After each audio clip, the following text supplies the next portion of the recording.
एक दिन अचानक आसमान से कार्ड गेम पूरी दुनिया पर छा गया। जब सभी लोग इसे मजाक समझकर नजरअंदाज कर रहे थे, तब मैं हर कार्ड को ट्रेजर की तरह उठाकर जमा कर रहा था, क्योंकि मुझे पता था कि कुछ ही समय बाद ब्लड बॉल रेन आने वाली है। उस समय इंसानों का शिकार करने वाले अनगिनत ब्लड ज़ॉम्बीज उन ब्लड बॉल्स से बाहर निकलेंगे। साथ ही दुनिया का सारा फूड, वाटर और बाकी रिसोर्सेज अपनी ओरिजिनल यूजफुलनेस खो देंगे। अपोकलिप्स में जिंदा रहने के लिए लोगों को सिर्फ कार्ड से मिलने वाले रिसोर्सेज और स्पेशल टैलेंट स्किल्स पर निर्भर रहना होगा। लेकिन एक रीबॉर्न पर्सन होने के नाते मुझे पता था कि आज रात ठीक 12 बजे कार्ड्स की पहली बारिश होने वाली है। इसलिए मैं तुरंत घर से निकल गया और सारी तैयारी कर ली। जैसे ही घड़ी ने रात के 12 बजाए, अचानक ऐसा साउंड गूंजा मानो किसी दूसरे प्लेनेट से आ रहा हो। उसके तुरंत बाद मूसलाधार बारिश शुरू हो गई, लेकिन यह सामान्य बारिश नहीं थी। पहले आसमान से पानी गिरता था, मगर अब पोकर कार्ड्स के आकार के कार्ड्स बरस रहे थे। पास की वॉकिंग स्ट्रीट के लोग हैरानी से घरों से बाहर निकल आए और कार्ड रेन को देखने लगे, जबकि मैं पागलों की तरह कार्ड्स बटोर रहा था। बिना किसी सिलेक्शन के किसी भी कलर का कार्ड दिखा तो सीधे बैग में भर देता, क्योंकि ये सभी बेहद इंपॉर्टेंट स्ट्रेटेजिक रिसोर्सेज थे जो अपोकलिप्स में सर्वाइवल रेट को सबसे ज्यादा बढ़ा सकते थे। तभी कार्ड रेन के बीच मुझे एक कार्ड दिखाई दिया जो 7 रंगों की रोशनी से चमक रहा था और धीरे धीरे हवा में तैर रहा था। Legendary rainbow card. मैंने घबराहट में एक गहरी सांस ली और उसकी तरफ दौड़ पड़ा। एक जोरदार डाइव लगाकर मैंने उस रेनबो कार्ड को अपनी मुट्ठी में कसकर पकड़ लिया। लगभग 1 घंटे बाद कार्ड रेन रुक गई और मैं कुल 13 बैग्स कार्ड से भरने में सफल हो गया। वैन के स्टोरेज स्पेस में भरे हुए माउंटेन बैग्स को देखकर मेरा एक्साइटमेंट छिप नहीं रहा था। इस समय ज्यादा से ज्यादा लोग बाहर निकलकर कार्ड्स इकट्ठा करने लगे थे। किसी का ध्यान अपनी तरफ न जाए, इसलिए मैं तुरंत ड्राइविंग करके वॉकिंग स्ट्रीट छोड़कर पहले से बुक किए गए होटल की ओर निकल गया। एपोकलिप्स आने के बाद ही इन कार्ड्स की असली पावर सामने आने वाली थी। अब बस सनराइज का इंतजार था। मैं बेड पर लेट गया, लंबी सांस ली और सो गया। अगले दिन सुबह 8 बजे नीला आसमान अचानक काला पड़ गया। हजारों ब्लड बॉल्स आसमान से गिरने लगे और उनमें से खून से लथपथ ह्यूमन शेप्ड मॉन्स्टर्स निकलकर सबसे नजदीकी इंसानों पर टूट पड़े। मैं चुपचाप कर्टन बंद करके खड़ा रहा। चेहरे पर कोई इमोशन नहीं था। अपोकलिप्स में 5 साल गुजार चुके सर्वाइवर के लिए यह सीन सिर्फ शुरुआत ही। इसे एपेटाइजर भी नहीं कहा जा सकता था। इसके बाद मैंने 2 रेनबो कार्ड्स निकाले और उनमें से एक को पलट दिया। रंग बिरंगी रोशनी के बीच मुझे कार्ड पर बनी एक मस्कीटो दिखाई दी। Talent super recovery body. Super recovery body अपने मालिक को ऐसी बॉडी देता है जिसकी इंजरीज बेहद कम समय में खुद ठीक हो जाती हैं। चिड़र। मैंने कार्ड को फाड़ दिया। तुरंत मेरे पूरे शरीर में गर्म एनर्जी फैल गई। ये देखकर मेरे होंठों पर हल्की मुस्कान आ गई। बढ़िया। इसके बाद मैंने दूसरा लेजेंडरी कार्ड पलटा। Item safe house. Safe house 200 square meter क्षेत्र में बना एक इंडिपेंडेंट हाउस है जिसमें एब्सोल्यूट डिफेंस सिस्टम मौजूद है और यह एच बॉम्ब लेवल अटैक तक झेल सकता है। हालांकि सेफ हाउस की डिफेंस बेहद पावरफुल थी, लेकिन उसकी एक बड़ी कमजोरी भी थी, वह मूव नहीं कर सकता था। फिलहाल मेरा किसी एक जगह सेटल्ड होने का कोई इरादा नहीं था, इसलिए मैंने हाउस कार्ड को अपने पास सुरक्षित रख लिया। इसके बाद मैंने 10 गोल्डन कार्ड्स निकाले। कुल मिलाकर इन गोल्डन कार्ड्स की क्वालिटी बहुत हाई थी। चाहे सुपर स्ट्रेंथ हो या हेवी फिस्ट फाइटर,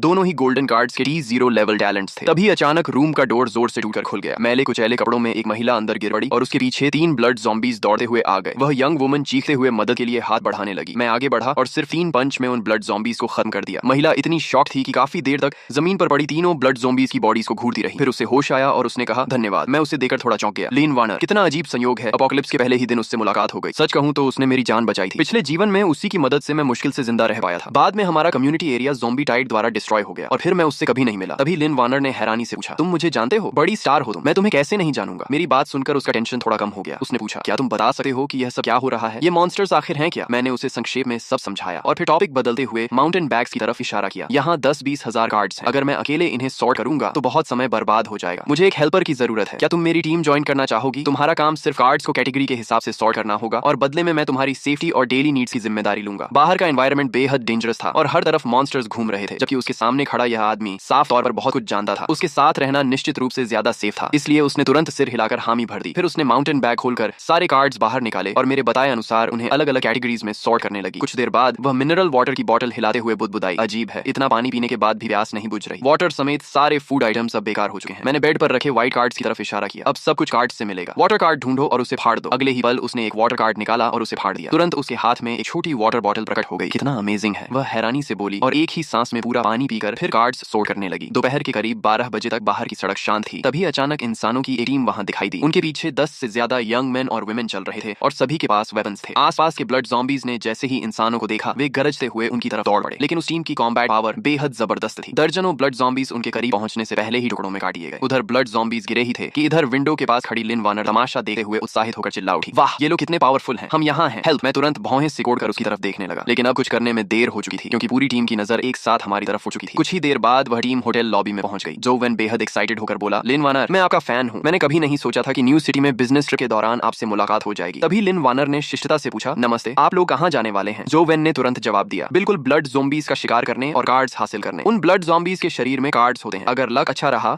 और कोई ब्लू स्किल कार्ड मिल गया तो सर्वाइवल चांस काफी बढ़ जाएगा। मिस लिन, क्या आप हमारे साथ चलना चाहेंगी? हम बहुत स्ट्रांग हैं, जरूरत नहीं है, हम खुद अपनी सुरक्षा कर सकते हैं। चलो वापस चलते हैं। मैंने डॉक्टर को इशारा किया और मुड़कर जाने लगा। तभी जो वैन की नजर मुझ पर पड़ी। वह बोला, भाई जरा रुकिए, पता नहीं कल रात आपको कुछ कार्ड्स मिले या नहीं? कार्ड्स तो मिले हैं, कुछ ही हैं। मैंने कपड़ों के अंदर से दर्जन भर सिल्वर कार्ड्स निकाल लिए। ये देखकर सबकी आंखें लगभग बाहर निकल आईं। इतनी सारी सिल्वर कार्ड्स। जो वैन ने लालच भरी नजरों से उन्हें देखा और गला सूखते हुए बोला, लगता है बड़ी मोटी मछली हाथ लगी है। फिर उसका चेहरा बदल गया और उसकी आंखों में लालच भर गया। तुम अकेले इतने कार्ड्स का क्या करोगे? इन्हें हमें दे दो, हम तुम्हारी तरफ से संभाल कर रखेंगे। मैंने मुस्कुराकर सिर हिलाया और पूछा, क्या तुम अंदाजा लगा सकते हो कि मैं इन सिल्वर कार्ड्स को अपने पास क्यों रखे हुए हूँ और खुद इस्तेमाल क्यों नहीं कर रहा? क्या मतलब है तुम्हारा? जो वेन ने सावधानी से पूछा। मैंने अपनी मुट्ठी भींची और कहा, मतलब यह है कि तुम सब मरने वाले हो। हा हा हा, हम इतने लोग हैं। जो वेन अपनी बात पूरी भी नहीं कर पाया था कि उसकी आंखों के सामने अंधेरा छा गया। अगले ही पल वह पूरी तरह बेहोश होकर जमीन पर गिर पड़ा। सभी लोग शॉक में रह गए। उनके सामने खड़े इस युवक ने सिर्फ एक पंच में जो वेन का सिर चकनाचूर कर दिया था, जबकि जो वेन के पास सिल्वर टैलेंट भी था और उसे पलटकर जवाब देने का एक मौका तक नहीं मिला। इसके बाद मैंने एक गोल्डन कार्ड निकाली और उसे फाड़ दिया। तुरंत मेरे हाथ में एक डरावनी ब्लैक ब्लेड प्रकट हो गई, जिससे खतरनाक ऑरा निकल रहा था। अब तुम्हारी बारी है। अच्छा मौका है ये देखने का कि मेरी ब्लेड कितनी शार्प है। रुको, हमने तुम्हारा क्या बिगाड़ा है? हम तुमसे लड़ना नहीं चाहते, हम अभी यहाँ से चले जाते हैं। लेकिन मैंने उनकी एक नहीं सुनी। ब्लैक ब्लेड घुमाते हुए मैं सीधे भीड़ में घुस गया। तुरंत चीख पुकार मच गई। मेरे अटैक शुरू करने से लेकर पूरी टीम के खत्म होने तक कुल 2 मिनट भी नहीं लगे। इस समय लिन वार्नर जमीन पर बिखरी बॉडीज को देखकर खुद को रोक नहीं पाई और घुटनों के बल बैठकर जोर जोर से उल्टियां करने लगी। उसने सपने में भी नहीं सोचा था कि सामने से सभ्य दिखने वाला यह आदमी इतना निर्दयी और बेरहम हो सकता है। उल्टी खत्म हो जाए तो बॉडीज की तलाशी लेना मत भूलना। सारे कार्ड्स निकालकर मेरे पास ले आना। इतना कहकर मैंने ब्लेड म्यान में डाली और बिना पीछे देखे ऊपर चला गया। लगभग 15 मिनट बाद लिन वार्नर दर्जनों कार्ड्स लेकर वापस आई। उसकी आंखें लाल थीं और वह लगभग रोते हुए बोली, सॉरी, आगे से मैं कभी बेवजह नहीं बोलूंगी। मैंने हल्की मुस्कान के साथ माउंटेन बैग्स में भरे कार्ड्स की तरफ इशारा किया। काम जारी रखो। अगर मैं तुमसे नाराज होता तो तुम्हें भी उनके साथ काट चुका होता। आखिर एपोकलिप्स अभी अभी शुरू हुआ था। हर कोई इतनी जल्दी इसके अनुसार खुद को नहीं ढाल सका था। इसके बाद अगले कुछ घंटों में कई ह्यूमन टीम्स वहां से गुजरी, लेकिन पिछली घटना से सबक सीख चुकी लिन वार्नर ने चुप रहना सीख लिया था। शाम ढलते समय दूर से ब्लड ज़ॉम्बीज की डरावनी गर्जनाएं हवा में तैर कर आने लगी। अंधेरा होने वाला है, अब थोड़ा एक्सरसाइज करने का समय आ गया। मैंने बुदबुदाते हुए 5 सिल्वर कार्ड्स उसकी तरफ फेंक दी। ये क्या है? उसने हैरानी से पूछा। बाहर हंटिंग पर जाने से पहले इन 5 कार्ड्स को इस्तेमाल करो। लिन वार्नर ने एक एक करके सिल्वर कार्ड्स पलटी और पाया कि सभी कार्ड्स सपोर्ट टाइप स्किल्स थी। वह तुरंत समझ गई और बोली, अब समझी मैं कि तुम इतनी देर से सिल्वर कार्ड्स क्यों छांट रहे थे। तुम मुझे एक सपोर्ट टूल पर्सन बनाना चाहते हो। मैं हंस पड़ा। तुम्हें समझ नहीं है, सपोर्ट टाइप लोग सबसे वैल्यूएबल होते हैं। वे अपने साथियों को बड़े बफ्स देते हैं और खुद भी कुछ हद तक सेल्फ प्रोटेक्शन कर सकते हैं। अगर किसी दूसरी टीम ने तुम्हें पकड़ भी लिया तो वे तुम्हें आसानी से नहीं मारेंगे। और अगर तुम्हें टूल पर्सन बनना पसंद नहीं है तो मैं तुम्हारे लिए कॉम्बैट टैलेंट्स का सेट तैयार कर देता हूँ, फिर जाकर ब्लड ज़ॉम्बीज से हैंड टू हैंड फाइट करना। ये सुनते ही लिन वार्नर ने तेजी से सिर हिला दिया। ब्लड ज़ॉम्बीज के सड़े हुए शरीर की बदबू ही उसके लिए काफी थी। उसे हल्की क्लीनलीनेस ऑब्सेशन थी और वह सिर्फ सोचकर ही असहज हो गई। स्किल्स सीखने के बाद उसने व्यवस्थित रखे कार्ड्स की तरफ देखा और पूछा, लेकिन अगर हम बाहर जाएंगे तो इन कार्ड्स का क्या होगा? मैंने हाथ में पकड़ी गोल्डन कार्ड हिलाई। सारे कार्ड्स व्हीकल में शिफ्ट कर देंगे। इतना कहकर मैंने सारे माउंटेन बैग्स होटल गेट तक पहुंचा दिए। फिर मोटर होम गोल्डन कार्ड फाड़कर आगे फेंक दी। एक चमक के साथ वहां अचानक एक medium sized luxury motor home प्रकट हो गई। उसके अंदर दिन जैसी रोशनी थी। लिन वार्नर आराम से बैठकर फिर कार्ड सोर्ट करने लगी। हम कहां जा रहे हैं? मेरी मानो तो हमारे पास पहले ही इतने कार्ड्स हैं कि 1-2 साल आराम से निकल जाएंगे। अब रिस्क लेने की क्या जरूरत है? किसी सुरक्षित जगह छिपकर रहना ही सबसे अच्छा नहीं होगा? मैंने उंगली हिलाते हुए कहा। अगर आखिर तक छिपे रहे तो रिसोर्सेज खत्म होने के बाद मौत है। एपोकलिप्स में लंबे समय तक जिंदा रहना है तो रिसोर्सेज लूट करने होंगे और खुद को लगातार स्ट्रॉन्ग बनाना होगा। तुम्हें पता है मैं रात में ही बाहर क्यों निकलता हूँ? लिन वार्नर ने सिर हिलाया। रात में ब्लड ज़ॉम्बीज ज्यादा वायलेंट हो जाते हैं और बेहतर क्वालिटी के कार्ड्स ड्रॉ करते हैं। इसके अलावा रात में एक नया मॉन्स्टर भी निकलता है। नया मॉन्स्टर? वह क्या है? ये सुनते ही उसके शरीर में सिहरन दौड़ गई। Night demon. इसकी स्पीड बहुत तेज होती है, स्ट्रेंथ बहुत ज्यादा होती है और डिफेंस भी बेहद हाई होती है। बस इसकी आंखें नहीं देख सकती, बाकी लगभग हर एट्रीब्यूट मैक्स लेवल पर होता है। नाइट डीमन का डिस्क्रिप्शन सुनते ही लिन वार्नर का चेहरा पीला पड़ गया। अगर नाइट डीमन इतना खतरनाक है तो हम उसे ढूंढने क्यों जा रहे हैं? हाई रिस्क का मतलब हाई रिवॉर्ड होता है। सबसे खराब स्थिति में भी night demon silver card draw करता है। लक अच्छा रहा तो गोल्डन कार्ड और शायद लेजेंडरी रेनबो कार्ड भी मिल सकती है। लेकिन तुमने खुद कहा था कि वह बहुत पावरफुल है। फुली आर्म्ड टीम्स भी उसे नहीं हरा पाती। नाइट डीमन पावरफुल है लेकिन मैं भी कमजोर नहीं हूँ। हम पहुंचने वाले हैं। तुम व्हीकल के अंदर रहना और बफ और चालू रखना। इस समय रेजिडेंशियल एरिया में कुछ लाइट्स जल रही थी। खुले मैदान में दर्जनों ब्लड ज़ॉम्बीज लाशों को नोच नोच कर खा रहे थे और ज़ॉम्बी ग्रू के बीच एक विशाल मॉन्स्टर लेटा हुआ था। उसकी हाइट कम से कम 2 से 3 मीटर थी और वेट 500 पाउंड से ज्यादा। लिन वार्नर ने मुंह ढक लिया। उसकी आंखें शॉक से फैल गईं। वह सोच भी नहीं सकती थी कि इंसान ऐसे मॉन्स्टर का सामना कैसे कर सकते हैं। तभी मैंने व्हीकल की लाइट्स बंद कर दी, की निकाली और ब्लैक ब्लेड लेकर नीचे उतर गया। नाइट डीमन से निपटने के मेरे पास कई तरीके थे। सबसे आसान तरीका फॉरेस्ट वुल्फ स्नाइपर राइफल से दूर से हेडशॉट करना था, लेकिन मैं अपनी असली कॉम्बैट स्ट्रेंथ टेस्ट करना चाहता था। सबसे महत्वपूर्ण बात यह थी कि क्लोज कॉम्बैट किल का रिवॉर्ड लॉन्ग रेंज किल से कहीं बेहतर मिलता था। यह बात पिछले जीवन में कई टेस्ट के बाद साबित हुई थी। जब हमारे बीच लगभग 20 मीटर का फासला बचा था तब ब्लड ज़ॉम्बीज ने मेरी गंध महसूस कर ली। वे अपनी ह्यूमन फीस छोड़कर गरजते हुए मेरी तरफ दौड़ पड़े। मैंने शांत भाव से ब्लेड घुमाई। एक स्लैश में कई ब्लड ज़ॉम्बीज कट गए। अगला अटैक हुआ और 5 और ब्लड ज़ॉम्बीज मारे गए। 20 से ज्यादा ब्लड ज़ॉम्बीज मेरे कपड़ों को छू भी नहीं पाए और सभी खत्म हो गए। नाइट डीमन ने धीरे धीरे अपना विशाल शरीर घुमाकर मेरी तरफ देखा। ब्लड ज़ॉम्बीज के मुकाबले उसमें कुछ इंटेलिजेंस भी थी। उसकी इंस्टिंक्ट उसे बता रही थी कि सामने खड़ा इंसान बेहद खतरनाक है। मैंने ब्लेड से खून झटक दिया और आगे बढ़ा। उसी समय नाइट डीमन भी हरकत में आया। वह 7-8 मीटर ऊंची छलांग लगाकर मेरी तरफ झपटा। उसके 2 फुट लंबे शार्प क्लॉज हवा चीरते हुए मेरी तरफ आए। मैंने तेजी से स्लाइड किया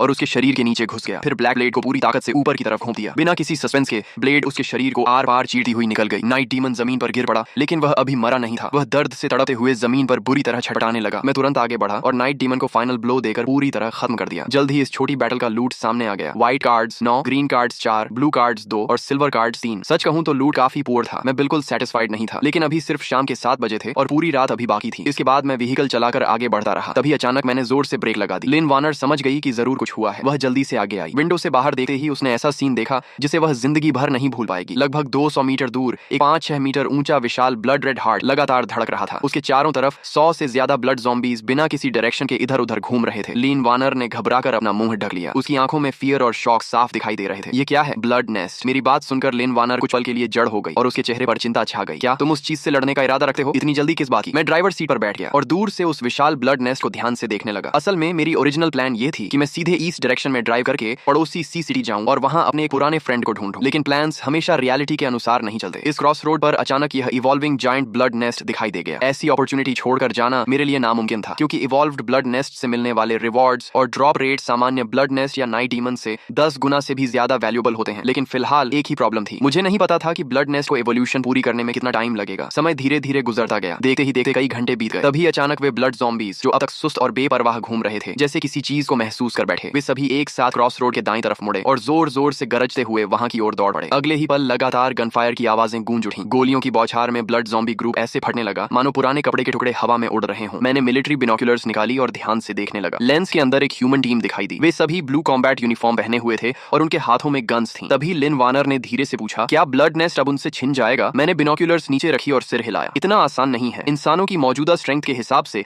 हाई लेवल ब्लड नेस्ट को डैमेज पहुंचाना बहुत मुश्किल है, खासकर यह वाला जो साफ दिखाई दे रहा है कि जल्द ही ब्लैक हार्ट में इवॉल्व होने वाला है। अगर उन्होंने बिना सोचे समझे अटैक किया तो उनकी मौत बेहद बुरी होगी। इस समय क्रॉस रोड पर टीम का लीडर वांग फंग था। उसे जरा भी अंदाजा नहीं था कि उसकी डेथ करीब आ चुकी है। वह आराम से राइफल कंधे पर रखे ब्लड नेस्ट के सामने पहुंचा और हंसते हुए बोला, वाह, इतना बड़ा ब्लड नेस्ट मैंने पहले कभी नहीं देखा। अगर इसे मार दिया तो ढेर सारे अच्छे कार्ड्स मिलेंगे। फीमेल टीम मेंबर ली यान ने तुरंत याद दिलाया, ब्रदर वांग, हमारे पास एमो कार्ड्स ज्यादा नहीं बचे हैं। क्या सच में हम उन्हें इस ब्लड नेस्ट पर वेस्ट करेंगे? बुलेट्स को बचाकर इस्तेमाल करना चाहिए। वांग फंग मुस्कुराया और बोला, बुलेट्स नहीं, हम इसका इस्तेमाल करेंगे। इतना कहकर उसने पॉकेट से कई ग्रीन कार्ड्स निकाली। कार्ड्स देखते ही बाकी टीम मेंबर्स की आंखें चमक उठी। इसी समय लिन वार्नर ने अपनी बड़ी आंखें झकाई और पूछा, क्या ये लोग मोलोटॉव कॉकटेल्स से ब्लड नेस्ट को जला सकते हैं? मैंने जवाब दिया, नॉर्मल ब्लड नेस्ट के खिलाफ बड़ी संख्या में मोलोटॉव कॉकटेल्स काम कर सकती, लेकिन इस तरह के इवॉल्विंग ब्लड नेस्ट के खिलाफ नहीं। मोलोटॉव तो छोड़ो, एक्सप्लोसिव्स और डेटोनेटर्स का इफेक्ट भी काफी कम हो जाएगा। ये लोग सब यहीं खत्म हो जाएंगे। उधर वांग फंग और उसकी टीम ने ब्लड नेस्ट के चारों तरफ सैकड़ों मोलोटॉव कॉकटेल्स रखी है। फिर वे कुछ दूरी पर पीछे हट गए और एक बॉटल पर गन फायर कर दी। जोरदार एक्सप्लोजन हुआ और एक विशाल फायरबॉल बनकर पूरे ब्लड नेस्ट को निगल गया। तभी एक टीम मेंबर ने अचानक कुछ अजीब देखा और चिल्लाया, ब्रदर वांग, देखो, मोलोटॉव्स का उस पर कोई खास असर नहीं हो रहा, सिर्फ उसकी आउटर शेल जली है। वांग फंग ने ध्यान से देखा। सचमुच ब्लड नेस्ट की सिर्फ बाहरी लेयर काली हुई थी। इसके अलावा उसे कोई बड़ा डैमेज नहीं पहुंचा था। ये चीज इतनी टफ कैसे हो सकती है? अगले ही पल लियान का चेहरा सफेद पड़ गया। उसने हाथ में पकड़े डिटेक्शन डिवाइस को देखा और चीख उठी, बुरा हो गया, बहुत सारे ब्लड ज़ॉम्बीज आ रहे हैं, हम गिर चुके हैं। उसकी बात खत्म होते ही शांत क्रॉस रोड की चारों दिशाओं से हजारों ब्लड ज़ॉम्बीज निकल आए। वे लड़खड़ाते हुए टीम को चारों तरफ से घेरने लगे। ब्लड नेस्ट की चीख सुनकर आए ये ब्लड ज़ॉम्बीज ऐसे लग रहे थे जैसे किसी राजा को बचाने दौड़ती हुई सेना हो। वे पागलों की तरह टीम पर टूट पड़े। फायर! वांग फंग ने आदेश दिया। पूरी टीम ने बैक टू बैक पोजीशन लेकर फायरिंग शुरू कर दी। बुलेट्स की बारिश से ब्लड ज़ॉम्बीज झुंड के झुंड गिरने लगे। तभी एक दर्दनाक चीख सुनाई दी। एक मेल टीम मेंबर मैगजीन बदल रहा था कि अचानक एक ब्लड ज़ॉम्बी ने उसे पकड़ लिया और सीधे ज़ॉम्बी हॉर्ड के अंदर घसीट ले गया। कुछ ही सेकंड्स में उसे टुकड़ों में नोच डाला गया। बाकी 6 लोगों के चेहरे डर से बदल गए। मेरे पीछे आओ! वांग फंग ने डायरेक्शन चुनी और तुरंत एक सिल्वर कार्ड फाड़ दी। उसके हाथ में सैमुराई सोर्ड आ गई। वह पूरी ताकत से ज़ॉम्बी हॉर्ड पर टूट पड़ा। एक ही स्लैश में 7-8 ब्लड ज़ॉम्बीज कट गए। इस तरह 6 लोगों की टीम वांग फंग को सेंटर बनाकर ज़ॉम्बी हॉर्ड के बीच से खून की राह बनाते हुए आगे बढ़ने लगी। ये सब मैं शुरू से अंत तक देख रहा था और मुझे हंसी भी आ रही थी और हैरानी भी। क्रॉस रोड पर 4 डायरेक्शंस थी। इन्हें कहीं भी भागना था, लेकिन पता नहीं क्यों सीधे मेरी तरफ ही आ गए। लगता है उन्होंने हमें देख लिया है, लिन वार्नर ने चिंता से कहा। मैं बिल्कुल शांत रहा और बस इतना बोला, सारे कार्ड्स छिपा दो, गेस्ट्स आने वाले हैं। एस्केप के दौरान वांग फेंग और उसकी टीम ने नेचुरली उस मजबूत मोटर होम को देख लिया था। उनकी आंखों में एक्साइटमेंट चमक उठी। जल्दी दरवाजा खोलो, हमारी मदद करो। मैंने लिन वार्नर को डोर खोलने का इशारा किया। जैसे ही 6 लोग हाँफते हुए मोटर होम के अंदर घुसे, मैंने डोर बंद किया और एक्सेलरेटर दबा दिया। मोटर होम बुलडोजर की तरह आगे बढ़ी और सामने मौजूद दर्जनों ब्लड ज़ॉम्बीज को उड़ा दिया। फिर हम दूसरी डायरेक्शन में निकल गए। हा हा हा! वांग फंग जोर जोर से हंसने लगा। वह अपनी जान बचने पर बेहद खुश था। फिर उसने व्हीकल का इंटीरियर देखा और घबराई हुई लिन वार्नर पर नजर डाली। अचानक वह चौंक गया। तुम लिन वार्नर हो? लिन वार्नर ने सिर हिलाया। हाँ, वांग फंग उत्साहित होकर बोला। यकीन नहीं होता कि एपोकलिप्स में भी किसी लाइव सेलिब्रिटी से मुलाकात हो जाएगी। फिर उसने मेरी तरफ देखा और कहा, फ्रेंड, तुम्हारी लक काफी अच्छी है। इतनी शानदार मोटर होम मिली है, कम से कम गोल्ड ईयर की होगी। बहुत बढ़िया, हमारी जान बचाने के लिए थैंक्स। लेकिन अगर एक अच्छा काम कर ही दिया है तो पूरा कर दो। ये मोटर होम भी हमें दे दो, तुम्हारे हाथ में इसका कोई फायदा नहीं। तभी लिन वार्नर गुस्से से से बोली, तुम लोग इतने शेमलेस कैसे हो सकते हो? हमने तुम्हारी जान बचाई और तुम बदले में यही कर रहे हो। वांग फंग हंस पड़ा। ये वर्ल्ड एपोकलिप्स में बदल चुका है। यहाँ कौन ग्रेटिट्यूड और रिवेंज की बातें करता है? इतने इनोसेंट मत बनो। तुमने हमारी हेल्प की है इसलिए मैं तुम्हें नहीं मारूंगा। बस व्हीकल छोड़कर नीचे उतर जाओ। मैं मुस्कुराया। सब कुछ बिल्कुल मेरी एक्सपेक्टेशन के अनुसार हो रहा था। तुम लोग तो काफी काइंड निकले। वांग फंग ने भौहें सिकोड़ कर पूछा, क्या कहा? लेकिन उसके सवाल पूरा होने से पहले ही मिलिट्री डैगर उसकी गर्दन काट चुकी थी। वांग फंग की आंखें फैल गईं। उसका शरीर कंट्रोल खो बैठा और वह सीट से नीचे गिर पड़ा। अगले ही पल मैंने उसके हाथ से पिस्टल छीनी और बेहद प्रैक्टिस किए हुए अंदाज में सेफ्टी हटाकर ट्रिगर दबा दिया। 10 सेकंड से भी कम समय में व्हीकल के अंदर पूरी शांति छा गई। इसके बाद मैंने मोटर होम वापस उसी जगह मोड़ दी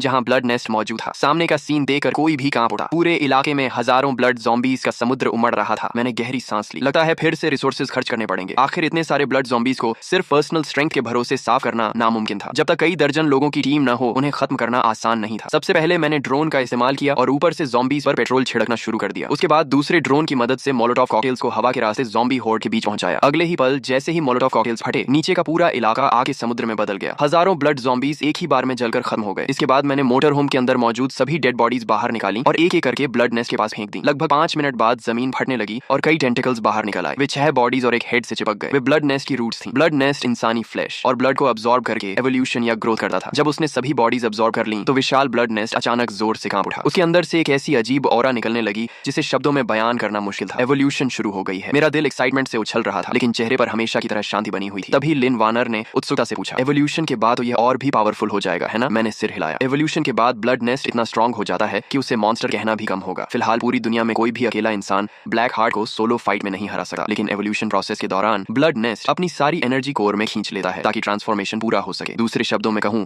तो यही उसका सबसे वीक मोमेंट होता है। इस समय उसकी डिफेंस सामान्य ब्लड नेस्ट से ज्यादा नहीं होती और उसे मारना सबसे आसान होता है। इसके बाद मैं ब्लैक ब्लेड लेकर सीधे ब्लड नेस्ट की तरफ बढ़ गया। ब्लेड ने उसकी आउटर शेल को ऐसे काट दिया जैसे गर्म चाकू मक्खन को काटा है। ब्लड नेस्ट का अंदरूनी हिस्सा पूरी तरह दिखाई देने लगा। ऊपर से नीचे तक सैकड़ों स्ट्रेंज फ्लैश पॉड्स बेतरतीब तरीके से लगे हुए थे। मैं उसके अंदर गहराई तक पहुंचा और जल्द ही मुझे वह हार्ट मिल गया जो हवा में तैर रहा था और धीरे धीरे अपना कलर बदल रहा था। जैसे ही हार्ट पूरी तरह ब्लैक कलर में बदल गया, मैंने बिना एक पल गंवाए ब्लेड चलाई और ब्लैक हार्ट को काटकर अलग कर दिया। फिर मैं तुरंत मुड़ा और तेजी से मोटर होम की तरफ भाग गया। व्हीकल के अंदर लिन वानर की आंखों में क्यूरियोसिटी भरी हुई थी। क्या यही ब्लैक हार्ट है? मैंने सिर हिलाया और ब्लैक हार्ट को डाइनिंग टेबल पर रख दिया। फिर गहरी सांस लेते हुए बोला, यह ब्लैक हार्ट है, अपोकलिप्स के शुरुआती दौर का सबसे प्रेशियस रिसोर्स। जैसे ही मैंने ब्लेड से उसे 2 हिस्सों में बांटा, ब्लैक हार्ट तुरंत राख बनकर बिखर गया। लेकिन जहां वह रखा था वहां कार्ड्स का एक बड़ा स्टैक दिखाई दिया। कुल मिलाकर वहां दर्जन भर से ज्यादा कार्ड्स थी। मैंने उत्साह में अपने हाथ रगड़े और कार्ड्स को एक एक करके देखने लगा। उनमें 2 रेनबो कार्ड्स थी और 6 गोल्डन कार्ड्स। बाकी कार्ड्स भी कम वैल्यूएबल नहीं थी। 6 गोल्डन कार्ड्स में से फूड कार्ड और बायोलॉजिस्ट टैलेंट फिलहाल मेरे किसी काम की नहीं थी, लेकिन बाकी 4 गोल्डन कार्ड्स असली T0 लेवल टैलेंट थी। इसके बाद मैंने पहली रेनबो कार्ड पलटी। उसका डिस्क्रिप्शन पढ़ते ही मेरी प्यूपल्स सिकुड़ गए। Talent spirit control art. ये टैलेंट अपने ओनर को स्पिरिचुअल एनर्जी कंट्रोल करने की एबिलिटी देती है। रिक्वायरमेंट 8 मेरिडियंस अनलॉक होना जरूरी। ये रेनबो कार्ड्स में भी गॉड ये टैलेंट थी, लेकिन कंडीशन बहुत स्ट्रिक्ट थी, इसलिए अभी इसे सीखना संभव नहीं था। मैंने स्पिरिट कंट्रोल आर्ट को संभाल कर रख दिया और दूसरी रेनबो कार्ड उठाई। जैसे ही मैंने उसका डिस्क्रिप्शन पढ़ा, मैं खुद को हंसने से रोक नहीं पाया। Equipment electronic protection bracelet. जब तक इसमें पावर है तब तक यूजर आसानी से नहीं मरेगा। पिछले जीवन में मैंने किसी को यह ब्रेसलेट इस्तेमाल करते देखा था। इसे चार्ज करने के लिए सिल्वर बैटरी कार्ड्स की जरूरत पड़ती थी। फुल चार्ज होने के बाद यह 3 फेटल अटैक्स तक ब्लॉक कर सकता था। इसका मैकेनिज्म सीधा था। एनिमी का अटैक ब्रेसलेट के शील्ड द्वारा अब्सॉर्ब कर लिया जाता था। बेशक इसकी भी लिमिट थी। अगर अटैक उसकी डिफेंस कैपेसिटी से ज्यादा पावरफुल हो तो शील्ड फेल हो जाता था, लेकिन सामान्य स्थिति में यह एक पैसिव सुपर शील्ड जैसा था। मैंने तुरंत ब्रेसलेट निकालकर अपनी रिस्ट पर पहन लिया। फिर टैक्टिकल वेस्ट से 3 सिल्वर बैटरी कार्ड्स निकाली। जैसे ही ब्रेसलेट की 3 ग्रीन एनर्जी बार्स फुल हुई, मुझे जबरदस्त सेंस ऑफ सिक्योरिटी महसूस हुआ। कुछ सोचकर मैंने पिस्टल लिन वानर की तरफ बढ़ाई। फिर अपनी फॉरहेड की तरफ इशारा करते हुए कहा, मुझ पर फायर करो। लिन वानर शॉक में पड़ गई। क्या? चिंता मत करो, मैं सिर्फ ब्रेसलेट की डिफेंस टेस्ट करना चाहता हूँ। मैं अपनी जान के साथ गेम नहीं खेल रहा। शूट करो। मेरे बार बार कहने पर उसने दांत भींचे और ट्रिगर दबा दिया। बैंग! बुलेट मेरी फॉरहेड के पास पहुंचते ही एक ट्रांसपेरेंट शील्ड में समा गई और बिना कोई निशान छोड़े गायब हो गई। मैंने ब्रेसलेट की तरफ देखा। जैसा उम्मीद थी, उसकी एक एनर्जी बार कम हो चुकी थी। इस समय लिन वानर के चेहरे पर सिर्फ शॉक नहीं था, बल्कि पेन भी साफ दिखाई दे रहा था। कारण जानने पर मैं खुद को हंसने से रोक नहीं पाया। असल में पिस्टल की रिकॉइल इतनी स्ट्रांग थी कि उसके रिस्ट जॉइंट में चोट लग गई थी। सच में तुम बहुत फ्रेजाइल हो। मैंने उसे सहारा देकर डाइनिंग एरिया में बैठाया और उसकी रिस्ट वापस सही पोजीशन में सेट कर दी। लगता है फायर आर्म्स तुम्हारे लिए सूटेबल नहीं है। तुम्हें क्रॉसबो इस्तेमाल करना चाहिए। लिन वानर ने अपनी रिस्ट हल्के से मलते हुए कहा, जब मैं शूटिंग कर रही थी तब एक बार मैकेनिकल बो की ट्रेनिंग ली थी। क्या तुम्हारे पास ऐसा कुछ है? मैंने मुस्कुराते हुए जवाब दिया, सिर्फ एक नहीं, काफी सारे हैं। फिर मैंने सिल्वर कार्ड्स निकाली। कुल 6 सिल्वर मैकेनिकल क्रॉसबोज थी। उनकी फंक्शंस और पावर बिल्कुल सेम थी। फर्क सिर्फ इतना था कि हर क्रॉसबो की कलर कोटिंग अलग अलग थी। अच्छा। लिन वानर ने बेहद स्किल्ड तरीके से मैकेनिकल क्रॉसबो उठाया, बो स्ट्रिंग खींची और एरो सेट किया। सिर्फ स्विश की आवाज आई और एरो एक लाइट स्ट्रीम की तरह उड़ता हुआ गया। वह इतनी एक्यूरेसी से टारगेट पर लगा कि इलेक्ट्रिक पोल से लगभग 3 मीटर दूर पड़े डस्टबिन में जाकर धंस गया। कमाल है, मैंने थम्स अप दिखाया। मेरी तारीफ सुनकर लिन वानर का चेहरा शर्म से लाल हो गया। बहुत समय से प्रैक्टिस नहीं की थी, मुझे एक बार और ट्राई करने दो। मैंने तुरंत रोक दिया। अभी नहीं, पहले ये कार्ड्स इस्तेमाल करो फिर प्रैक्टिस करना। मैंने पहले से अलग रखी हुई कुछ सिल्वर कार्ड्स कार्ड्स उसकी तरफ बढ़ाई। उनमें talent, attack speed mastery, talent, precision, talent, long range shooting और स्किल मास्टर आर्चर शामिल थे। लिन वार्नर अविश्वास से मुझे देखने लगी। ये सारी कार्ड्स मेरे लिए हैं। मैंने सिर हिलाया। हाँ, आगे मिलने वाले मॉन्स्टर्स लगातार स्ट्रॉन्ग होते जाएंगे। मुझे एक रिलायबल टीममेट चाहिए। ये सुनते ही उसके गाल और लाल हो गए। वह अच्छी तरह जानती थी कि पिछले 2 दिनों में उसने आखिर किया ही क्या था। पहला काम कार्ड सॉर्ट करना, दूसरा काम कार्ड सॉर्ट करना, तीसरा काम फिर से कार्ड सॉर्ट करना। लेकिन ये सोचकर कि अब वह मेरे साथ शोल्डर टू शोल्डर फाइट कर सकेगी, उसके दिल में खुशी भर गई। थैंक यू मुझ पर भरोसा करने के लिए। इसके बाद सिल्वर टैलेंट्स के बफ मिलने के कारण उसकी एक्यूरेसी और एरो पावर कई गुना बढ़ गई। स्टैटिक टारगेट पर उसका हिट रेट सीधे 95% तक पहुंच गया, जबकि मूविंग टारगेट पर भी 77% था। अफसोस सिर्फ इतना था कि आसपास के सारे ब्लड ज़ॉम्बीज पहले ही साफ हो चुके थे, वरना मैं उसकी रियल कॉम्बैट परफॉर्मेंस देखना चाहता था। इस शानदार दिन की सक्सेस सेलिब्रेट करने के लिए मैंने एक सिल्वर फूड कार्ड फाड़ दी। तुरंत सिचुआन हॉटपॉट फीस्ट तैयार हो गई। टेबल पर प्रीमियम बीफ, मटन और तरह तरह की फ्रेश वेजिटेबल्स सज गई। कुल मिलाकर 30 से ज्यादा डिशेस मौजूद थी। वाह, ये तो बहुत लग्जूरियस है, लेकिन इतना खाऊंगी तो मोटी तो नहीं हो जाऊंगी। मैंने सिर पकड़ लिया। ये कैसी बात हुई? बाकी लोग इस एपोकलिप्स में भूखे मरने की चिंता कर रहे हैं और तुम्हें वेट गेन की चिंता हो रही है। तभी ठक ठक ठक की आवाज आई। जब हम दोनों हॉट पॉट का मजा ले रहे थे, तभी मोटर होम का डोर जोर जोर से नॉक किया जाने लगा। मैंने ड्राइविंग रिकॉर्डर स्क्रीन पर नजर डाली। पहले मुझे लगा कोई ब्लड ज़ॉम्बी होगा, लेकिन बाहर एक मिडिल एज कपल खड़ा था और वुमन की गोद में 3-4 साल का छोटा बच्चा था। वुमन रोते हुए बोली, प्लीज हमारी मदद कीजिए, हमें 2 दिन से पानी नहीं मिला है, थोड़ा वाटर और फूड दे दीजिए। मैं कुछ पल सोचता रहा, फिर डोर खोल दिया। लिन वार्नर, कुछ वाटर कार्ड्स और फूड कार्ड्स लेकर आओ। वह जल्दी से कैबिनेट तक गई और कुछ कार्ड्स निकालकर कपल को दे दिए। मिडिल एज कपल भावुक होकर मेरे सामने घुटनों के बल बैठ गए। थैंक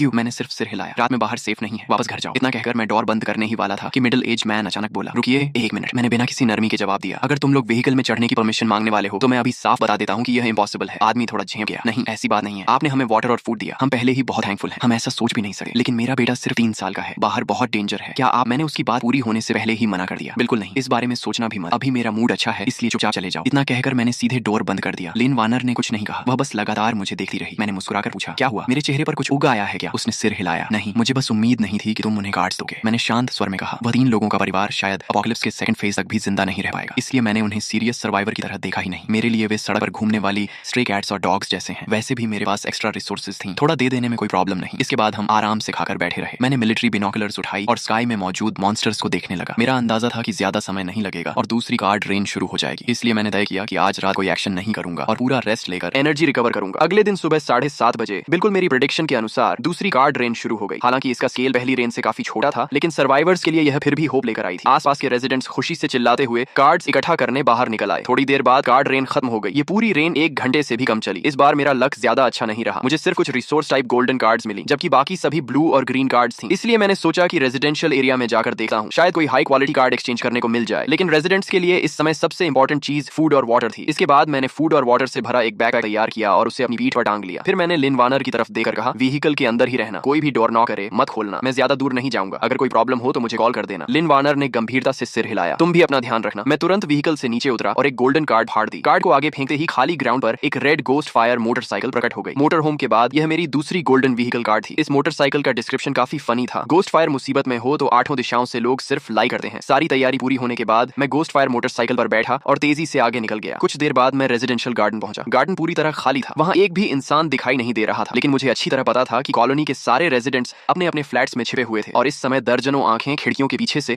मुझे चुपचाप देख रही थीं। मैं तुम लोगों के लिए कोई थ्रेट नहीं हूं, मैं सिर्फ ट्रेड करने आया हूं। मेरे पास फूड कार्ड्स और वाटर कार्ड्स की बड़ी क्वांटिटी है। मैं इन्हें फूड के अलावा किसी भी ग्रीन कार्ड या ब्लू कार्ड के बदले एक्सचेंज करना चाहता हूं। अगर किसी के पास सिल्वर कार्ड या गोल्डन कार्ड है तो मैं और भी अच्छा रेट देने को तैयार हूं। अपनी सिंसेरिटी दिखाने के लिए मैंने खुद बैग खोला और अंदर भरी रिसोर्स वाइट कार्ड्स बाहर निकालकर सबको दिखा दी। ऐसा मौका बार बार नहीं मिलेगा। मैं यहाँ ज्यादा देर रुकने वाला भी नहीं हूँ। कुछ देर तक आवाज लगाने के बाद अपार्टमेंट बिल्डिंग के अंदर से लोग सावधानी से बाहर निकलने लगे। जल्द ही मैंने 1000 से ज्यादा रिसोर्स वाइट कार्ड्स के बदले 300 से ज्यादा ब्लू और ग्रीन कार्ड्स हासिल कर ली, जिनकी यूजफुलनेस ज्यादा नहीं थी। जब एक्सचेंज लगभग खत्म हो गया तो मैं वापस जाने की तैयारी करने लगा। तभी पीछे से एक जानी पहचानी आवाज सुनाई दी, रेनबो कार्ड, तुम इसे कैसे एक्सचेंज करोगे? कैसे एक्सचेंज करोगे? ये सुनते ही मैं कुछ पल के लिए फ्रीज हो गया। मैंने तुरंत पीछे मुड़कर देखा। सामने वही आदमी खड़ा था जो पिछली रात मुझसे फूड मांगने आया था, वांग गुई। मैंने खुद को संभाला और धीरे से पूछा, तुम्हारे पास रेनबो कार्ड है? कार्ड का नाम क्या है? वांग गुई ने धीमी आवाज में कहा, स्पेस रिंग। ये सुनते ही मैंने गहरी सांस खींची। स्पेस रिंग, ये एक एब्सोल्यूट स्ट्रेटेजिक इक्विपमेंट थी। क्या तुम मेरी व्हीकल में चलकर आराम से बात करना चाहोगे? मुझे लगा वह मना कर देगा, लेकिन उसने बस एक छोटी सी हूं की आवाज निकाली और सीधे मेरी गोस्ट फायर मोटरसाइकिल पर बैठ गया। अगले ही पल उसने भूत जैसी शांत आवाज में कहा, कार्ड मैंने कहीं छिपा दी है, अगर तुम मुझे मार भी दोगे तो तुम्हें कुछ नहीं मिलेगा। मैं कुछ पल के लिए चौंका, फिर मुस्कुरा दिया। मोटर होम के अंदर पहुंचने के बाद मैंने लिन वार्नर से कहा कि वांग गुई को एक कप कॉफी और करी बीफ राइस दे दे। वांग गुई ने बिना कोई फॉर्मेलिटी दिखाए खाना पकड़ लिया और भूखे जानवर की तरह खाने लगा। मैं बिल्कुल भी जल्दी में नहीं था। उसके पूरा खाने का इंतजार किया और फिर बोला, अब ट्रेड की बात कर सकते हैं, तुम बदले में क्या चाहते हो? वांग गुई ने आंखें पोंछी और बोला, मुझे कोई कार्ड नहीं चाहिए, मुझे बस तुमसे 3 लोगों को मारना है। मेरी भौहें सिकुड़ गईं। कुछ तो गड़बड़ थी। क्या हुआ? वांग वी की आंखें खाली थी। मेरी वाइफ मर गई, मेरा बेटा भी मर गया। ये सुनते ही लिन वानर शॉक में पड़ गई। क्या? कल रात तो वे ठीक थे, अचानक ऐसा कैसे हो गया? वांग वी की आवाज कांप उठी। मेरी वाइफ और बेटे को मारने वाले हु दाजुन, वंग जिचेंग और जो यून हैं। उन्होंने बारी बारी से मेरी वाइफ को टॉर्चर किया और मेरे बेटे का गला घोंट दिया। अगले ही पल वांग वी अचानक बेकाबू हो गया। उसने टेबल पर मुट्ठी दे मारी और चिल्लाया, मैं उन्हें मरते हुए देखना चाहता हूँ, बस उन्हें मार दो। रेनबो कार्ड तुम्हारी होगी, प्लीज मेरी मदद करो। मैं जानता हूँ कि तुम्हारे पास यह करने की पावर है। मैंने कुछ देर तक उस आदमी को देखा जो दर्द और ग्रीफ से टूट चुका था। फिर शांत स्वर में बोला, मैं तुम्हारी डील एक्सेप्ट करता हूँ और एक एक्स्ट्रा कंडीशन भी दूंगा। अगर सिचुएशन ने अलाउ किया तो तुम्हें खुद रिवेंज लेने का मौका मिलेगा। इसके बाद मैंने अपनी वॉच देखी, ब्लैक ब्लेड उठाई और खड़ा हो गया। मेरे साथ चलो। 5 मिनट बाद मैं वंगुई को लेकर फिर उसी रेजिडेंशियल एरिया में पहुंच गया। मैं उससे पूछने ही वाला था कि वे लोग कहाँ रहते हैं, तभी उसने मेरा हाथ पकड़ लिया। उसका शरीर कांप रहा था। वो वही है, सामने वही लोग हैं। मैंने नजर उठाई, सामने से 3 यंग मैन हमारी तरफ आ रहे थे। तभी हुदाजुन मुस्कुराया, अरे वंगुई वापस आ गया। वांगुई की आंखें खून की तरह लाल थीं। तुम लोगों ने मेरी वाइफ और बेटे को मारा है, इनकार मत करना, किसी ने सब देखा है। हुदाजुन हंस पड़ा, किसने कहा कि मैं इनकार करूंगा? हाँ, मैंने ही मारा है, तो क्या कर लोगे? तभी वंग जिचेंग भी हंसते हुए बोला, एक बात माननी पड़ेगी, तुम्हारी वाइफ कमाल की थी। तुम्हें अंदाजा भी नहीं है कि जब हम उसके साथ थे तो वह कितनी कोऑपरेटिव थी। वांगी का दिमाग पूरी तरह टूट गया। मैं तुम लोगों को मार डालूंगा, वह पागलों की तरह आगे झपटा, लेकिन मैंने उसे पकड़ लिया। मेरे चेहरे पर कोई इमोशन नहीं था। किसी की वाइफ के साथ जबरदस्ती करना, फिर मर्डर करना और यहाँ तक कि छोटे बच्चे को भी नहीं छोड़ना। तुम लोग सच में नीचे गिर चुके हो। हुदाजुन ने मुझे घूरते हुए कहा, तो तुम इसे रिवेंज दिलाने आए हो? उसके चेहरे पर साफ चैलेंज था। उसी समय उसके साथ खड़े दोनों लोगों ने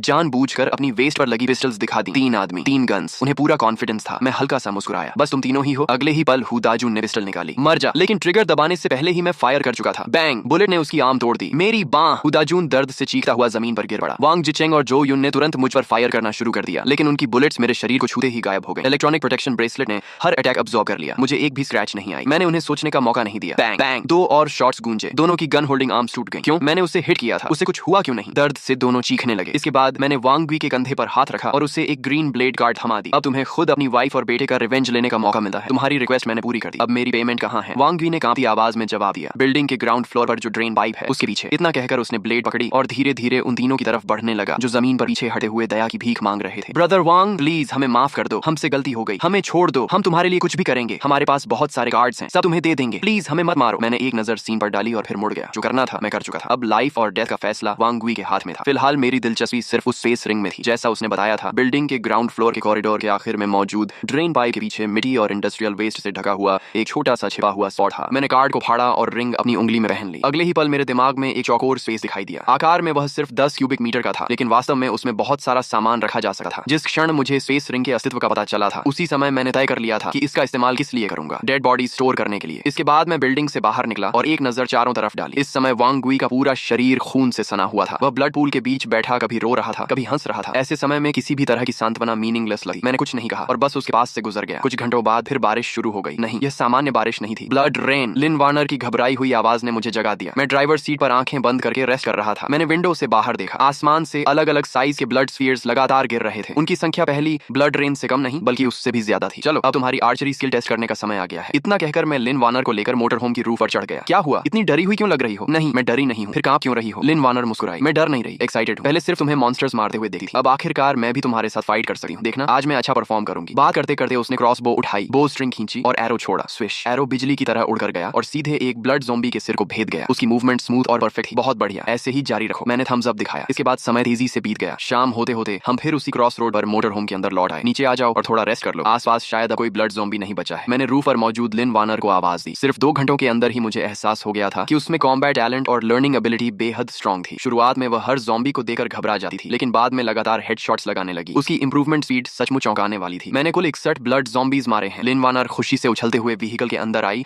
और अचीवमेंट बताने लगी। मैं मुस्कुराया, कमाल है। अब जाकर कपड़े बदलो, नहा लो और फिर खाना खाते हैं। थोड़ी देर बाद वह फ्रेश होकर वापस आई। उसने साफ व्हाइट शर्ट पहन रखी थी और हेयर ड्रायर से बाल सुखाते हुए पूछा, क्या हम आज रात यहाँ से निकलने वाले हैं? मैंने सिर हिलाया। हाँ, अंधेरा होने के बाद हम रास्ता साफ करते हुए आगे बढ़ेंगे। अभी अभी ब्लड रेन हुई है, इसलिए सिटी के हर हिस्से में ब्लड ज़ॉम्बीज और ब्लड नेस्ट की भरमार होगी। रिसोर्सेज कलेक्ट करने का इससे अच्छा मौका नहीं मिलेगा। तभी व्हीकल के बाहर से वांग गुई की आवाज सुनाई दी, चिन लैंग, क्या तुम अंदर हो? मैं थोड़ा हैरान हुआ। मुझे उम्मीद नहीं थी कि यह आदमी अभी तक जिंदा होगा और उससे भी ज्यादा हैरानी इस बात की थी कि उसकी गोद में एक हाफ कॉन्शियस छोटा लड़का था। मैंने डोर खोला और उसे अंदर आने दिया। ये बच्चा कौन है? वांग गुई ने दुखी स्वर में कहा। अपोकलिप्स शुरू होने से पहले इसकी माँ बिजनेस ट्रिप पर बाहर गई हुई थी और अब उसका कोई कांटेक्ट नहीं हो पा रहा। कुछ समय पहले इसके पिता को मॉन्स्टर्स ने मार डाला। फिर उसने लड़के की तरफ देखकर कहा, इससे ब्लड ज़ॉम्बी ने काट लिया है, क्या तुम इसे बचा सकते हो? मैंने भौहें सिकोड़ लीं। कुछ घंटे पहले वाला टूटा हुआ वांग गुई अब पहले जैसा नहीं लग रहा था। साफ दिखाई दे रहा था कि इस बच्चे की वजह से उसे जीने का नया रीजन मिल गया था। लेकिन सिल्वर सीरम कार्ड्स बेहद प्रेशियस थी। मेरे पास भी सिर्फ 10-15 ही बची थी। मेरे पास कार्ड्स हैं, मैं एक्सचेंज कर सकता हूँ। वांग गुई ने जल्दबाजी में पॉकेट से ब्लू और ग्रीन कार्ड्स का ढेर निकाल लिया। मैंने सवाल बदल दिया, तुम लोगों ने ब्लड ज़ॉम्बीज को कैसे रोका, कॉलोनी में अभी कितने लोग बचे हैं। वांग गुई ने लंबी सांस छोड़ी। मैंने सबको बिल्डिंग के अंदर डिफेंसिव पोजीशन लेने का सजेशन दिया था, नहीं तो जल्दी या देर से सब मर जाते। अच्छी बात यह रही कि लोगों ने मेरी बात मान ली, लेकिन हमारी स्ट्रेंथ बहुत कमजोर थी। ब्लड ज़ॉम्बीज को खत्म करने के लिए आधे से ज्यादा लोगों की जान चली गई। अब शायद सिर्फ 30 या 40 लोग ही बचे हैं, और उनमें भी ज्यादातर यंग पीपल हैं जो फाइट करने की हिम्मत रखते हैं। मेरी बात सुनकर वांग गुई कुछ पल के लिए चुप हो गया, फिर जैसे उसे कुछ समझ में आया, उसका चेहरा एक्साइटमेंट से भर गया। हाँ, जो लोग मेरे साथ लड़ रहे थे वे सभी यंग हैं, बहुत ब्रेव हैं, उनमें से कुछ ने टैलेंट्स भी अपग्रेड किए हैं। क्या तुम वह बात पूरी भी नहीं कर पाया था कि मैं हल्का सा हंस पड़ा। इतना एक्साइटेड मत हो, मैंने तो बस कैजुअल क्वेश्चन पूछा था। वांग गुई के चेहरे पर तुरंत डिसअपॉइंटमेंट आ गया। रात में बाहर डेंजर है, मैं तुम्हें वापस छोड़ देता हूँ। इसके बाद मैंने मोटर होम स्टार्ट की और वांग गुई वो उस छोटे लड़के को रेजिडेंशियल एरिया तक छोड़ने गया। मैं वांग गुई के साथ अंदर जाकर देखा हूँ, तुम व्हीकल का ध्यान रखना। मैंने लिन वानर को निर्देश दिया और वांग गुई के साथ अंदर चला गया। सिक्योरिटी हॉल के अंदर मौजूद यंग सर्वाइवर्स ने मुझे देखते ही उत्साह दिखाया। बिग ब्रदर, क्या आप हमारी मदद करने आए हैं? बोलने वाला यंग मैन मुझे पहचान में आ गया। वही लड़का था जिसने दोपहर में सबसे पहले मुझसे कार्ड एक्सचेंज किया था। उसकी गर्लफ्रेंड उसके पीछे कांपती हुई खड़ी थी। दोनों के कपड़ों पर मिट्टी और खून के दाग लगे हुए थे। उनसे काफी बदबू भी आ रही थी, लेकिन इसके लिए उन्हें दोष नहीं दिया जा सकता था। जब वाटर कार्ड्स इतनी रेयर हों तब कोई भी उन्हें नहाने में वेस्ट नहीं करता। ज्यादातर लोग उन्हें सिर्फ पीने के लिए बचा कर रखते थे। मैं बस देखने आया हूँ। इतना कहकर मैंने पूरे हॉल पर नजर दौड़ाई और धीरे से सांस छोड़ी। वांग गुई झूठ नहीं बोल रहा था, यहाँ आधे से ज्यादा लोग सचमुच मर चुके थे। मैंने कैजुअल अंदाज में पूछा, मैं थोड़ी देर में यहाँ से निकल जाऊंगा, उसके बाद तुम लोग क्या करने वाले हो? वांग गुई तुरंत आगे बढ़ा। मिस्टर चिन, आप कहाँ जा रहे हैं? क्या आप हमें अपने साथ नहीं ले जा सकते? अगर हम यहाँ रहे तो जल्दी या देर से मॉन्स्टर्स हमें मार डालेंगे। सिर्फ आपके साथ रहने पर ही हमारे पास सर्वाइवल की होप है। बिग ब्रदर, प्लीज हमें भी अपने साथ ले चलिए, प्लीज हमारी मदद कीजिए। सब लोग खड़े हो जाओ, बैठकर बात मत करो। जब सभी लोग खड़े हो गए तो मैंने हाथ उठाकर उन्हें शांत किया। अगर तुम लोग सच में मेरे साथ चलकर सर्वाइवल का रास्ता ढूंढना चाहते हो तो यह इम्पॉसिबल नहीं है, लेकिन पहले 3 रूल्स मानने होंगे। मुझे हमेशा कड़वी बातें पहले ही साफ साफ बोलना पसंद है। इसके बाद रात और भी गहरी हो गई। टूटी फूटी सड़कों से भरे शहर के बीच एक मोटर होम धीरे धीरे आगे बढ़ रही थी। उसके पीछे एक पूरी टीम चल रही थी। कुल मिलाकर 30 से ज्यादा लोग थे। सभी अंधेरे में चुपचाप व्हीकल का पीछा कर रहे थे। आज रात कैरावैन की लक अच्छी भी थी और खराब भी। अच्छी बात यह थी कि उन्हें रास्ते में सबसे बड़ा ब्लड ज़ॉम्बी ग्रुप सिर्फ 20 से कुछ ज्यादा ज़ॉम्बीज का मिला। खराब बात भी यही थी कि उन्हें सबसे बड़ा ब्लड ज़ॉम्बी ग्रुप सिर्फ 20 से कुछ ज्यादा ज़ॉम्बीज का ही मिला। मतलब रास्ते में बड़े थ्रेट्स नहीं मिले और हाई क्वालिटी रिवॉर्ड्स भी नहीं मिले। आखिरकार मोटर होम एक बड़े शॉपिंग मॉल के सामने जाकर रुक गई। वांग गुई, कुछ लोगों को लेकर अंदर जाओ और चेक करो, अगर कोई डेंजर दिखे तो तुरंत वापस निकल आना। वांग गुई ने जल्दी से 5 यंग सर्वाइवर्स को साथ लिया और सावधानी से मॉल के अंदर चला गया। यह मेरा पहला रूल था, मेरी हर कमांड बिना किसी क्वेश्चन के फॉलो करनी होगी। कुछ मिनट बाद वांग गुई दौड़ता हुआ वापस आया। उसके चेहरे पर खुशी साफ दिखाई दे रही थी। बॉस, मॉल का फर्स्ट फ्लोर पूरी तरह सेफ है। लगता है किसी ने पहले यहाँ शेल्टर बनाया था। आज रात हम यहीं रेस्ट कर सकते हैं। मैंने सिर हिलाया। अच्छा, अब कार्ड्स कलेक्ट करो, ये मेरा दूसरा रूल है। सभी कार्ड्स टीम लीडर के पास जमा होंगी और फाइनल डिस्ट्रीब्यूशन मैं करूंगा। जो भी कार्ड्स छिपाएगा उसे टीम से तुरंत निकाल दिया जाएगा। वांग गुई ने तुरंत एक बड़ा स्टैक मेरी तरफ बढ़ा दिया। सब कार्ड्स यहाँ हैं। हालांकि उनमें 99% व्हाइट कार्ड्स और ग्रीन कार्ड्स थीं। ब्लू कार्ड्स बहुत कम थीं। फिर भी उन्हें देखकर मेरी आंखें चमक उठी। उम्मीद नहीं थी कि रास्ते भर की लड़ाइयों से इतनी अच्छी हार्वेस्ट मिलेगी। मैंने कुछ कार्ड्स अलग की और वांग गुई को वापस दे दी। इन्हें सब लोगों में बांट दो और ये क्लोथ्स और वेपन्स भी। उन्हें समय निकाल कर नहाने और कपड़े बदलने दो। ये कार्ड्स मैं पहले से तैयार करके लाया था। इनमें फूड, वाटर, डेली सप्लाईज और जरूरत की लगभग हर चीज मौजूद थी। यहाँ तक कि शैम्पू, बॉडी वॉश और दूसरी पर्सनल आइटम्स भी थी। जब वांग गुई उन्हें मॉल के अंदर ले गया और सर्वाइवर्स को कार्ड्स इस्तेमाल करने दी तो कई लोगों की आंखों में आंसू आ गए। खासकर टीम की कुछ वुमेन बेहद इमोशनल हो गईं। उन्हें शेल्टर के अंदर सैनिटरी पैड्स और क्लीन क्लोथ्स मिले। वे इतनी खुश थीं कि लगभग घुटनों पर बैठकर रो पड़ी। बाद में जब सबने पेट भरकर खाना खाया, हॉट वाटर से बाथ लिया, साफ कपड़े पहने और सॉफ्ट बेडिंग पर लेटे तो पूरे दिन की थकान एक पल में गायब हो गई। उस समय हर किसी के मन में सिर्फ एक ही विचार था, यह सब करना वर्थ इट था। आखिरकार उन्हें रात में डर डर कर सोने की जरूरत नहीं थी। वे फिलहाल सेफ थे। उसी समय मैं अपनी बेड पर लेटा आंखें बंद करके रेस्ट कर रहा था। मैंने उनसे पहले ही साफ कह दिया था कि सामान्य परिस्थितियों में मैं उनकी सेफ्टी की रिस्पॉन्सिबिलिटी लूंगा, लेकिन अगर कभी ऐसा थ्रेट सामने आया जिससे मैं खुद हैंडल नहीं कर सका तो मैं बिना हिचकिचाहट उन्हें छोड़कर निकल जाऊंगा। अगर कोई इस कंडीशन को एक्सेप्ट नहीं कर सका तो वह अभी टीम छोड़ सका है। अगली सुबह करीब 10 बजे 5 घंटे की नींद और आराम के बाद सभी लोगों की फिजिकल कंडीशन और मेंटल स्टेट काफी इंप्रूव हो चुकी थी। ऐसा लग रहा था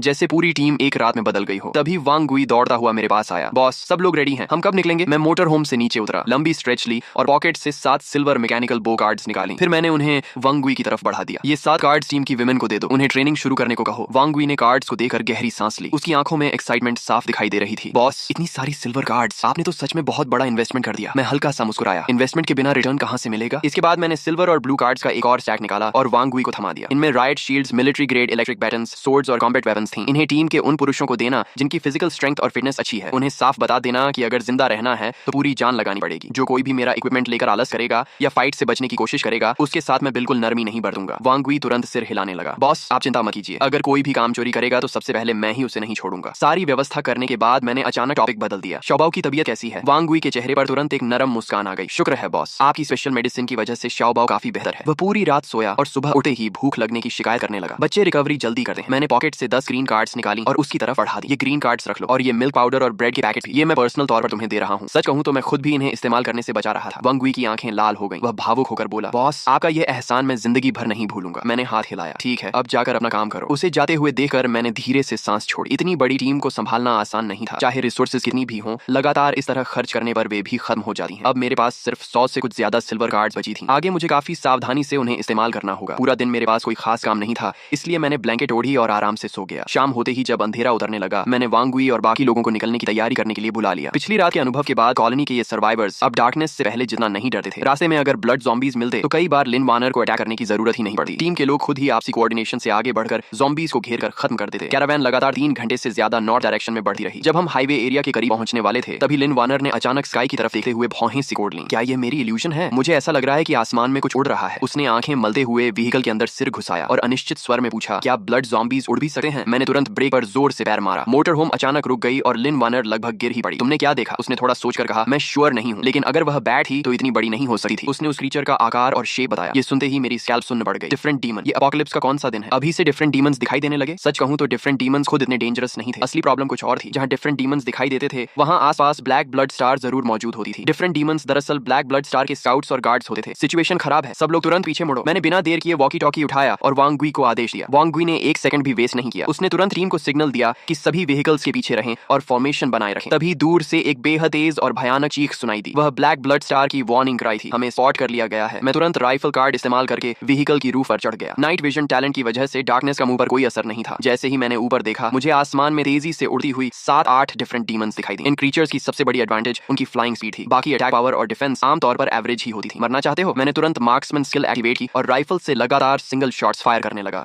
कुछ ही सेकंड में 7 डिफरेंट डीमंस के सिर उड़ गए। वे एक एक करके पास के वीट फील्ड में गिर पड़े। बॉस, क्या हुआ? वांग गुई के चेहरे पर टेंशन साफ दिखाई दे रही थी। मैंने गंभीर स्वर में कहा, सब लोग तैयार हो जाओ, बैटल शुरू होने वाली है। फिर मैंने राइफल, कुछ एक्स्ट्रा बुलेट्स और कई मोलोटोव कार्ड्स वांग गुई की तरफ फेंक दी। अपने लोगों की सुरक्षा करना। वांग गुई ने तुरंत उन्हें पकड़ लिया। समझ गया बॉस। इसके बाद उसने शाओबाओ के सिर पर प्यार से हाथ फेरा। छोटा लड़का डरी हुई आवाज में बोला, अंकल मुझे डर लग रहा है। वांग गुई ने उसे अपनी तरफ खींच लिया और नरम स्वर में कहा, डर मत, अंकल यहीं है। अंकल तुम्हारी रक्षा जरूर करेगा। तूफान आने से पहले हमेशा मौत जैसी खामोशी होती है। आ गए। मेरी प्यूपल्स सिकुड़ गईं। सड़क के आखिर में ब्लड ज़ॉम्बीज का एक विशाल हॉर्ड दिखाई दिया। वे इतने ज्यादा थे कि उनकी संख्या का अंदाजा लगाना भी मुश्किल था। हजारों ब्लड ज़ॉम्बीज एक दूसरे को धक्का देते हुए आगे बढ़ रहे थे। उनके मुंह से अजीब और डरावनी चीखें निकल रही थीं। ज़ॉम्बी हॉर्ड के बीच कई नाइट डीमंस भी मौजूद थे। वे साफ तौर पर इस हॉर्ड के लीडर्स लग रहे थे। बाकी ज़ॉम्बीज पागलों की तरह दौड़ रहे थे, लेकिन नाइट डीमंस आराम से उनके पीछे पीछे चल रहे थे। ये लड़ाई आखिर कैसे जीतेंगे? वांग गुई ने मिलिट्री बिनोकुलर्स से सामने का नजारा देखा और अनजाने में गाली निकल गई। लेकिन जब उसने व्हीकल की रूफ पर खड़े मुझे देखा, जहां मेरे चेहरे पर डर का नामो निशान नहीं था, तो उसका दिल कुछ हद तक शांत हो गया। उसने होंठ चाटे और धीरे से बुदबुदाया, आ जाओ, जितने आना है आ जाओ, आज सबको खत्म कर देंगे। तभी अचानक एक भयानक चीख गूंजी। टीम में मौजूद लगभग 50 साल का एक आदमी नाइट डीमन के स्नीक अटैक का शिकार हो गया। उसका सिर एक झटके में चकनाचूर कर दिया गया। सभी लोग सामने वाले ज़ॉम्बी हॉर्ड पर ध्यान दे रहे थे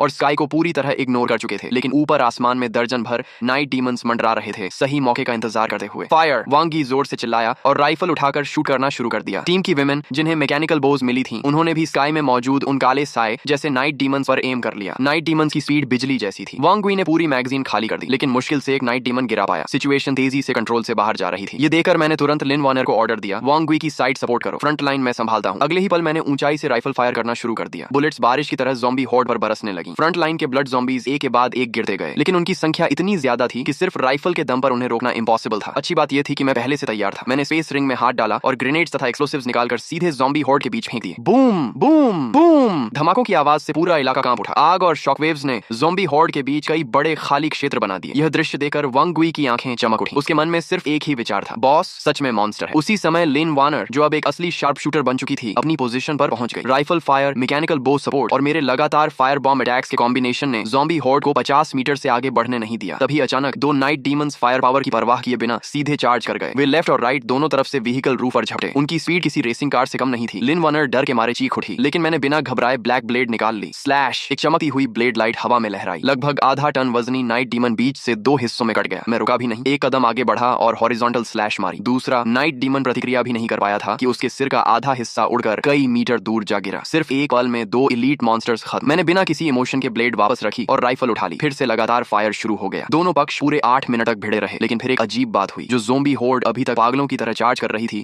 वह अचानक पीछे हटने लगी। वे उसी तरह रिट्रीट कर रहे थे जैसे समुद्र की लहरें किनारे से लौटी हैं। यह देखकर मैंने हाथ उठाकर सभी को सीज फायर का सिग्नल दिया, फिर टीम पर नजर डाली। रिजल्ट उम्मीद से कहीं बेहतर था। शुरुआत में स्नीक अटैक का शिकार हुए उस एक आदमी को छोड़कर टीम का कोई और मेंबर नहीं मरा था। इसके बाद मैं व्हीकल रूफ से नीचे कूदा और बैटलफील्ड पर लूट कलेक्ट करने लगा। जल्द ही 2 गोल्डन कार्ड्स मेरे हाथ लगी। इस बैटल में तो जबरदस्त प्रॉफिट हुआ है। उधर वांग गुई बाकी लोगों को लेकर बैटलफील्ड क्लीन करने लगा। कुछ ही देर में 200-300 कार्ड्स कलेक्ट करके मेरे पास ला दी गई। सेफ्टी के लिए मैंने तुरंत पूरी टीम को टर्न अराउंड करने और ओरिजिनल रूट पर वापस लौटने का ऑर्डर दिया। आधे घंटे से ज्यादा ट्रैवल करने के बाद जब मुझे यकीन हो गया कि हम ब्लैक ब्लड स्टार के टेरिटोरी से बाहर निकल चुके हैं, तब मैंने सभी को रुककर कैंप लगाने की परमिशन दी। इतनी बड़ी और खतरनाक बैटल के बाद लोगों की आंखों में पहले से कहीं ज्यादा कॉन्फिडेंस था। वे सिर्फ जिंदा नहीं बचे थे, बल्कि सैकड़ों ब्लड ज़ॉम्बीज को मार भी चुके थे। उस रात टीम के हर सर्वाइवर के दिल में सिर्फ एक ही विश्वास था, बॉस के पीछे चलोगे तभी जिंदा रहोगे। यही अब उनका सबसे मजबूत फेथ बन चुका था। इस समय मोटर होम के अंदर तेज रोशनी जल रही थी। मैंने नरम बीफ का एक टुकड़ा काटकर मुंह में रखा और हल्का सा भौहें सिकोड़ ली। ये बैटल भले ही जीत ली गई थी, लेकिन अगर सामने मौजूद ब्लैक ब्लड स्टार को खत्म नहीं किया गया तो आगे बढ़ने के लिए बहुत बड़ा चक्कर लगाना पड़ेगा। मेरे पास मोटर होम था, इसलिए मुझे कोई फर्क नहीं पड़ता था, लेकिन वांग गुई और उसके लोगों के लिए यह सफर सहना आसान नहीं था। तभी कार्ड्स की सॉर्टिंग पूरी कर चुकी